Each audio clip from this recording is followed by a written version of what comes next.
Long live Sharia law, shout supporters of an extreme Islamist group, taunting their Danish opponents. Sharia is part of Islam, and that's what we're fighting for, Islam. Police have to separate the radicals from Danes protesting against the extremists. Get out, this is my country, shouts the old man, as the police try to keep the peace.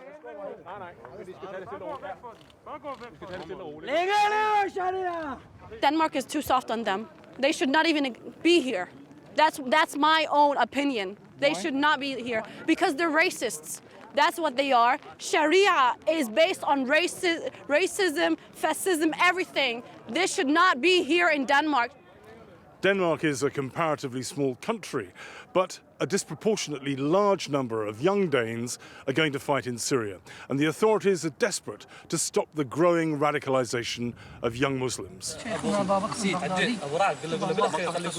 This is a recruiting video for the so-called Islamic State organization, and the key figure is the 21-year-old Dane to the right of the picture, a Christian convert with learning difficulties called Victor Christensen. After appealing to his Danish brothers and sisters to join jihad, Victor blew himself up in a suicide attack. But fellow fighters who come back to Denmark can get help to find work or return to education as part of a state-backed rehabilitation program. We don't roll out the red carpet, but we are there to try to help them reintegrate into the society, because we believe that is the most secure thing we can do in order to protect the society from these young people becoming even more radicalized. The rehabilitation project was devised by Professor Preben Bertelsen, a psychologist from Aarhus University. He believes Denmark's generous approach towards the fighters helps to neutralize the threat. Maybe they went off with a romantic idea about making a difference, but they've seen things which made them disappointed. It would be stupid and also dangerous if we not develop programs taking them home and to de-radicalize them and reintegrate them in the society. This video shows Danish jihadis threatening the lives of fellow countrymen they claim are enemies of Islam. One is Morten Storm, a former motorcycle gang member who converted to Islam and became a radical. But Storm turned against his new faith and volunteered to spy for the British and Danish security services. He's now living in the shadows after writing a book about his experiences. His photograph is on the far left.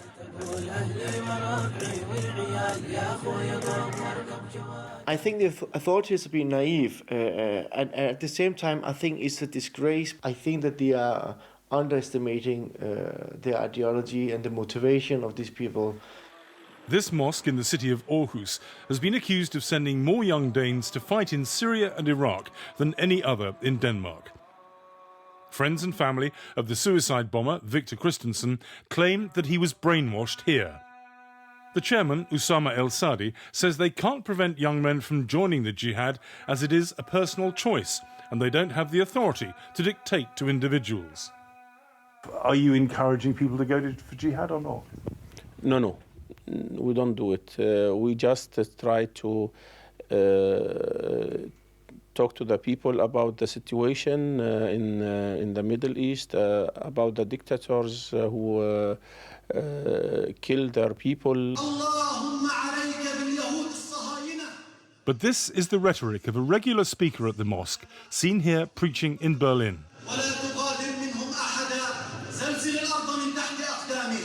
They are speaking with two tongues. One thing is that they will deny that they support jihad publicly because they know they will be in trouble.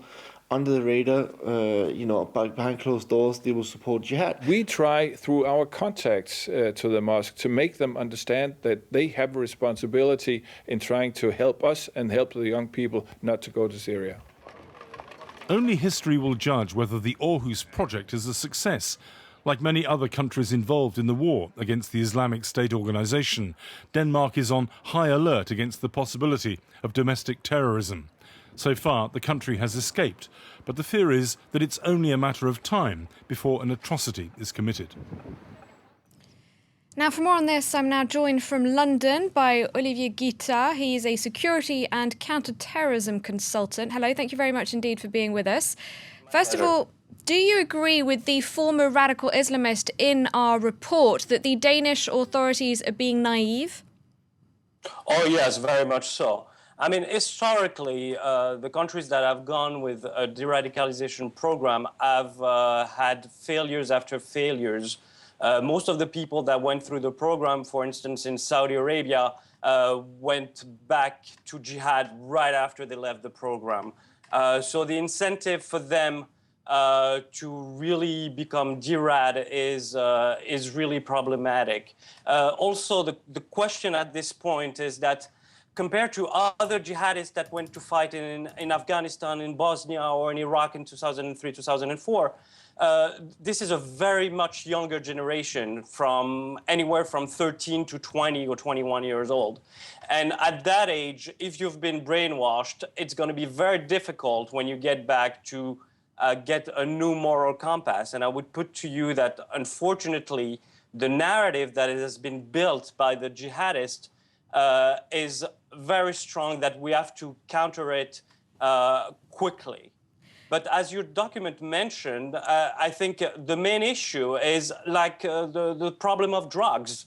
Are you going after the drug dealer or the end user? And unfortunately, we're not going after the drug dealer. The drug dealer is the person in some Salafist mosques that brainwash those young people. And we have to tackle the incitement to violence issue. And in a lot of nations, unfortunately, because of some of the laws, incitement to violence is difficult to tackle. But surely, yes. Sorry to interrupt, but surely not all terrorists or jihadis are religious fanatics who are so brainwashed and radical that they can't be reasoned with. Correct. But look, down the road, I mean, as far as the counter-narrative that we have to build, unfortunately, the West has lost for those people the moral compass.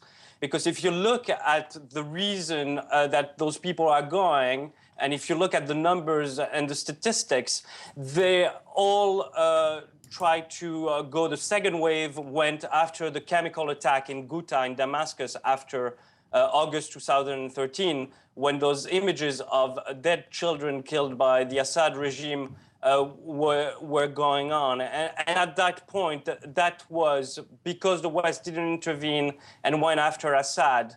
That was one of the rallying points, saying, look, your Muslim brothers are dying in Syria and the West doesn't care. So if you look at the numbers, even in France and Belgium, the number of recruits has been multiplied by 4 or 5 since August of last year.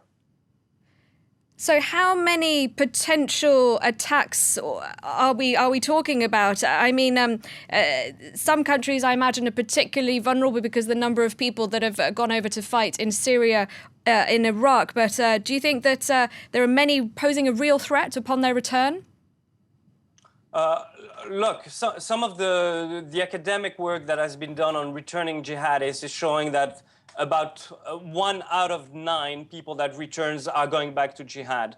But what I'm more concerned, and what services are much more concerned now, are the homegrown jihadists. So we've been focusing on the returning jihadists, but since September, the Islamic State has called for their supporters in Western lands to basically not go to Syria and Iraq, but blow themselves up in London or Paris or Brussels or New York. And that's where the whole equation has changed. And I would put to you that the threat to Western cities has been multiplied by 5 or 10 since September because of that factor. Okay, thank you very much indeed, Olivier Guittard, for joining us for Focus from London.